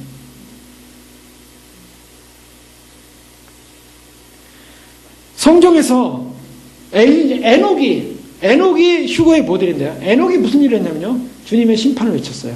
유다서를 보세요. 주님의 심판을. 주께서 수많은 거룩한 자와 함께 임하셨다. 뭐요? 그게 평생 동안 뭘 외쳤어요? 심판을 외쳤어요. 심판을 외치는 사람이 구원받은 사람이에요. 의로운 사람은 어떤 사람이에요? 의로운 사람은요, 하나님의 공의를 외칠 수밖에 없어요. 의로운 사람은 하나님의 심판을 외칠 수밖에 없어요. 근데 의롭지 못하면은, 세상이나 우리나 다 똑같은 거지 뭐. 그렇게 살아갈 수밖에 없어요. 우리는 이 땅 가운데 마지막 주님의 오심을 앞에 놓고 우리는 심판을 외쳐, 하나님의 신실하심을 외쳐야 됩니다. 그것이 하나님의 약속에 대한 분명한 신뢰성이에요. 하나님은 어떤 분인가? 변하지 않는 분이고 바뀌지 않는 분이라는 걸 말하고 있어요. 아더 핑크는요, 이런 말을 합니다. 하나님에게는 더 나아지기 위한 변화는 없습니다. 왜냐하면 하나님은 이미 완전하시기 때문입니다. 하나님에게는 더 악화되는 변화는 없습니다. 하나님은 외부적인 요인에 전혀 영향을 받지 않기 때문입니다. 따라서 향상이나 악화란 불가능합니다. 하나님은 영원히 동일하십니다. 하나님은 영원히 동일해요. 그런데요, 하나님 변함이 없다고 할 때 이런 이제 질문이 던질 수가 있어요. 많은 분들이 그런 질문을 해요. 창세기 6장에 보면 이제 이 노아 홍수 전에 땅 위에 사람 지으셨으면 하나님이 한탄하사 마음에 근심하시고 가라사대 나의 창조한 사람을 내가 지면에서 쓸어버리되 사람으로부터 육축과 기는 것과 공중의 새까지 그리하리니 이는 내가 그것을 지었음을 한탄함이니라. 내가 그것을 지었음을 한탄함이니라 라는 말이 나와요. 아, 하나님도 후회하시는구나. 하나님도 후회하시니까 왜 하나님도 마음을 바꾸시는구나. 살리려고 했다가 지어놨는데 죽이시는구나. 사람들이 그렇게 질문할 수가 있어요. 뭐 질문하려면 그냥 무슨 질문이도 못하겠습니까? 인간이 하나님을 대적하려면 별 질문 다 만들어낼 수 있어요.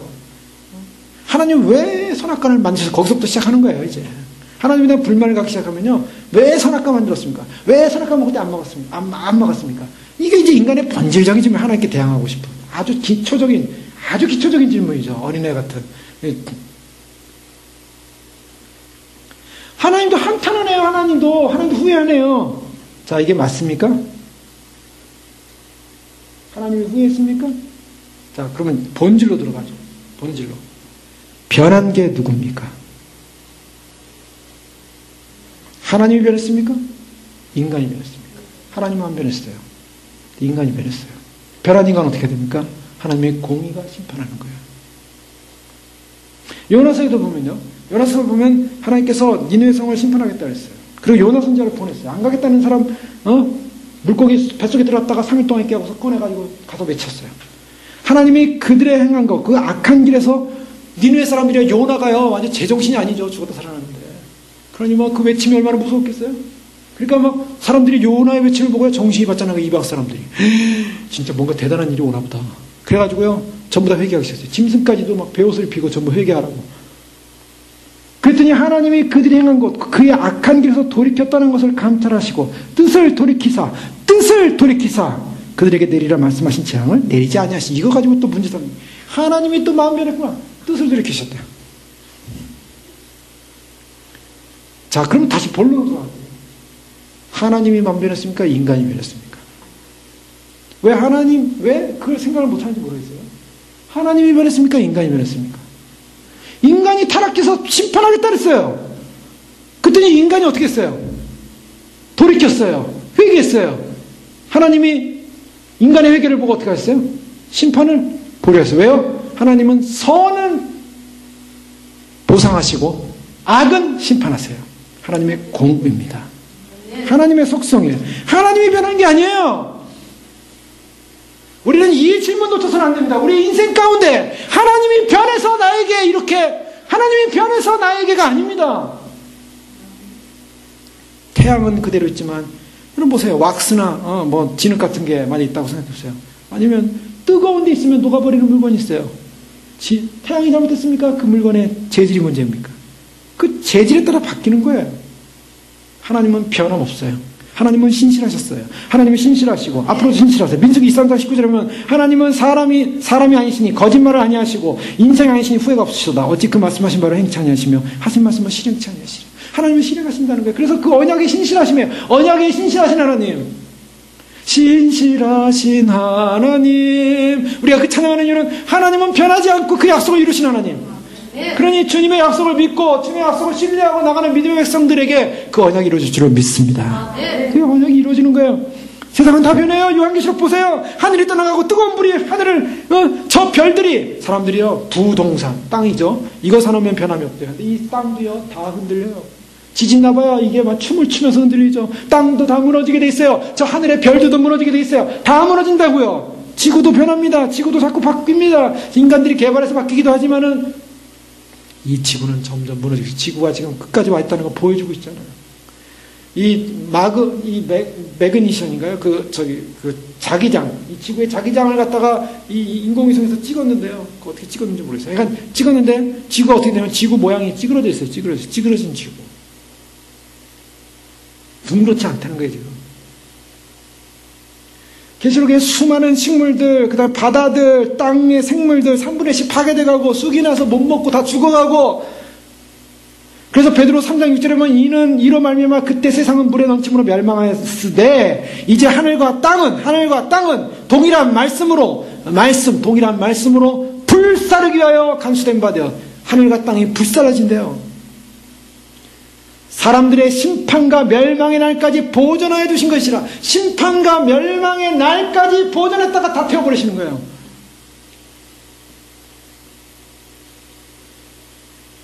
천사도 변했어요. 천사도 아름답게 지었는데 자기 지위를 버려버렸어요.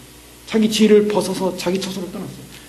피조세계가요, 하나님이 지정한 자기 세계를 떠날 때, 자기 위치를 떠날 때, 그거는 파괴예요. 그거는 저주받는 거예요. 그래서 유다서 1장 1절에 보면 또 자기 지위를 지키지 아니하고 자기 처소를 떠난 천사들을 큰 날의 심판까지 영원한 결과로 흑암해 두셨다. 자기 지위를 떠나버린 인생, 천사들, 귀신들, 사단들, 하나님이 주신 처소를 떠난 사람들, 언약에서 떨어진 사람들이에요. 하물며 인간은 어떻게 변했냐면, 다윗이요, 사무엘하 22장 3절에 보면요, 하나님은 나의 하나님이시오, 나의 피할 바이시오, 나의 방패시오, 나의 구원의 뿌리시오, 나의 높은 망대시오, 나의 피난처시오, 나의 구원자시오, 나를 흉악에서 구원하셨도다 하고 기뻐했어요. 근데 그 다음 절에 딱 보니까 22장 5절에 보시면 사망의 물결이 나를 애우고 불의의 창수가 나를 두렵게 하였으며 음부의 절이 나를 두르고 사망의 올무가 내게 이르렀도다 이렇게 했어요. 완전히 반대예요. 그전에는 하나님이 나를 구원하셨습니다. 나를 이끌으셨습니다. 방패시오, 구원이요, 뿌리요, 나의 구원자요, 나의 흉악에서 나를 구원하셨다 이랬는데 조금 지나니까 사망의 물결이 나를, 음부의 줄이 나를 두르고 사망의 올무가 내게 이르렀도다. 난 죽었다.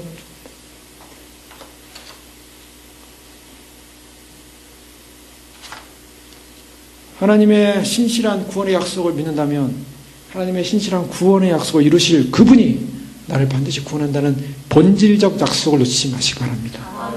그 하나님은 우리에게 그 약속하신 말씀을 이루실 거예요. 우리가 원하든 원치 않든 상관없어요. 하나님은 이루세요. 하나님께서 체결하신 언약이에요. 우리 편에 책임을 주지 않고 하나님이 책임지겠다.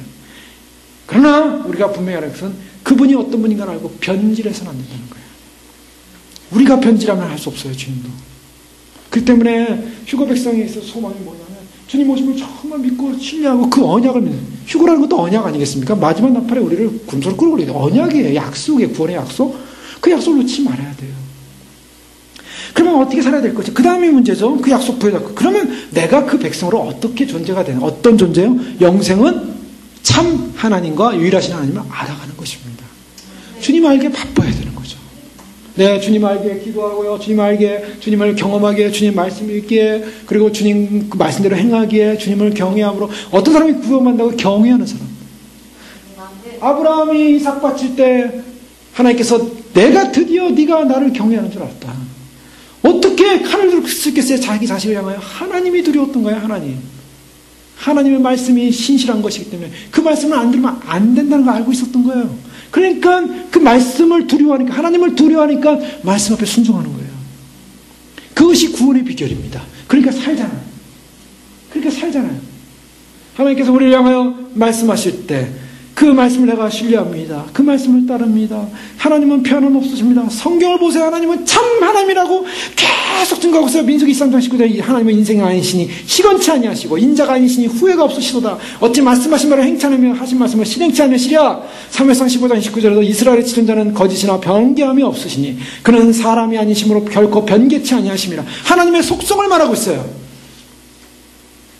하나님은 변하지 않고, 본질적으로 변하지 않고, 하나님은요 참으로 본질적으로 변하지 않고 온전한 그 일치, 하나님은 논리적 일치와 윤리적 일치, 그분이 본질과 그분의 말과 행동이 똑같아요. 이것을 윤리적 참이라고 합니다. 윤리적 일치라고 해요. 윤리적 의미에서 그분은 참이시고, 그분은 자신의 본질이 그 본질 자체로서 참여해요. 예를 들면 금덩어리가 있으면 이 금덩어리가 가짜 금도 있을 수 있겠지만 그러나 진짜 금을 놓고 본다고 해보세요. 이게 금덩어리면 이 금이 금으로 보이죠. 금덩어리 금으로 보이겠죠. 그런데 본질적으로 정말 이게 금일까? 금입니다. 진짜이기 때문에. 이걸 이제 형이상학적 존재적 진리라고 해요. 뭐냐면 이게 금덩어리면 금인 거예요. 우리 하나님이 진리면 진리인 거예요. 그분이 진리이기 때문에 그분이 말씀하신 걸 행하는 거예요. 윤리적으로 진리인 거예요. 그분은 생각하는 것과 실제가 존재하는 것이 바로 동일해요. 그래서 그분이 생각하는 그 생각 자체가 실제예요. 그것이 논리적 진리예요. 철학으로 지금 잠깐 설명하고 형이상학적 진리, 윤리적 진리, 논리적 진리. 주님은 어떤 걸 봤어도 진리라는 거예요. 하나님은 지식은 살아있고 절대적이면 절대적인 진리. 정확하고 불변하고 적절하고 하나님의 존재 안에서 그분은 존재론적 진리. 그래서요, 하나님은 완전히 절대적 의미에서 진리고, 하나님은 제1의 진리의 본래의 진리고, 모든 진리의 근원이고, 진리 가운데 진리이고, 하나님은 진리의 토대이고, 만물의 기초와 참된 존재의 기초고, 만물을 알 수 있고 생각할 수 있는 기반이다. 그러니까 하나님은 진리 그 자체이기 때문에 만물을 생각하고 만물의 존재, 만물의 가치, 만물의 의미, 우리의 인생의 의미, 삶의 의미, 모든 삶에 있어서 하나님은 그 존재 자체가 진실하시고 그리고 신실하시고 진리라는 것입니다. 그래서요, 헤르만 바빙크라는 신학자는 화란의 굉장히 유명한 개혁교역 신학자입니다. 이렇게 고백해요. 진리이신 하나님, 당신께 내가 부르짖나이다. 모든 진리는 당신 안에서 당신으로부터 당신을 통하여 참입니다. 이것이 결론이에요. 당신은 참입니다. 아더핑크는 이런 말합니다. 인간의 성품은 의지할 만한 것이 못 됩니다. 그러나 하나님은 의지할 만한 분이시고 이랬다 저랬다 할 수도 우리 인간은 나는 이랬다 저랬다 할 수도 있고 내 친구들도 마찬가지로 변덕스러울 수 있습니다. 그러나 하나님은 변하지 않습니다. 만약 하나님이 우리처럼 이렇게 저렇게 자꾸 바뀐다면 하나님이 오늘은 이렇게 하라고 하다가 내일은 저렇게 하려고 한다면 누가 하나님을 신뢰하겠습니까? 그러나 모든 사람아 하나님의 영광스러운 이름을 찬양하라. 그분은 항상 동일하시느니라. 하나님의 목적은 정해져 있고 하나님의 뜻은 흔들리지 않으며 하나님의 말씀은 확실합니다. 하나님은 폭풍이 모든 것을 휩쓸 때에도 든든히 의지할 반석이 되십니다. 하나님의 변치 않는 이러한 성품이 하나님의 약속이 확실히 성취될 것을 보장해 주는 것입니다. 이사야 54장 10절에 산들이 떠나며 언덕들은 옮겨질지라도 나의 자비는 내게서 떠나지 아니하며 나의 화평의 언약은 흔들리지 아니하리라. 산들이 떠나고 언덕들이 옮겨져도요, 하나님의 언약은 안 흔들린대요. 그래서요, 마가복음 11장 20절에 예수님께서 이런 말씀하십니다. 이 말씀을 가지고 마치겠습니다. 예수께서 대답하여 저에게 이르시되 하나님을 믿으라. 아멘입니다. 신실하신 하나님, 우리 그분을 믿습니다. 그분의 구원을 믿습니다. 그분의 절대적인 우리의 언약하신 약속이 이루어질 것을 믿습니다. 주님 오시는 날 주님을 맞이하게 소망하면서 그날을 소망하고 그날을 주님 맞이하라고 하는, 그래서 그날의 신부로서 서라고 하신 휴거의 영광의 약속을 믿습니다. 하나님을 믿으라. 기도하겠습니다. 이 시간 기도할 때 그렇습니다. 우리 인생 가운데 하나님, 정말 하나님 신실하신 하나님, 결코 변함없으시고 우리 인생을 인도하신 하나님, 어떠한 상황 속에서도 주님은 그 신실하심을 포기하지 않으시고 우리를 향하여 언약을 이루시는 하나님, 바로 그리스도 안에서 하나님 안에서 모든 것이 예입니다. 아멘입니다. 우리 인생과 삶 속에 이루시는 하나님, 아멘입니다. 두 손 두 발, 나의 모든 몸, 나의 육체, 나의 모든 생각, 나의 모든 존재 다 하나님 것입니다. 하나님 앞에 아멘입니다. 주님, 하나님 앞에 우리의 모든 것을 신뢰하고 신실하신 하나님을 믿습니다. 하나님을 믿으라. 하나님을 믿으라. 참되신 하나님을 믿으라고 말씀하신 주님, 주님의 약속을 믿고 나아갑니다. 언약을 이루시는 하나님, 할렐루야. 반드시 그 언약을 이루심으로 주님의 신실하심을 모든 사람에게, 모든 만방에게, 하늘과 땅에 있는 모든 자들에게 드러내실 것입니다. 믿습니다. 하나님을 믿습니다. 아멘입니다. 주여 부르기도 하겠습니다. 주여, 주여, 주여. 아버지 하나님 감사합니다. 아버지 하나님 참 오늘 이 시간 주님께서 말씀하여 주셔서 감사합니다. 아버지 하나님 변함없으신 하나님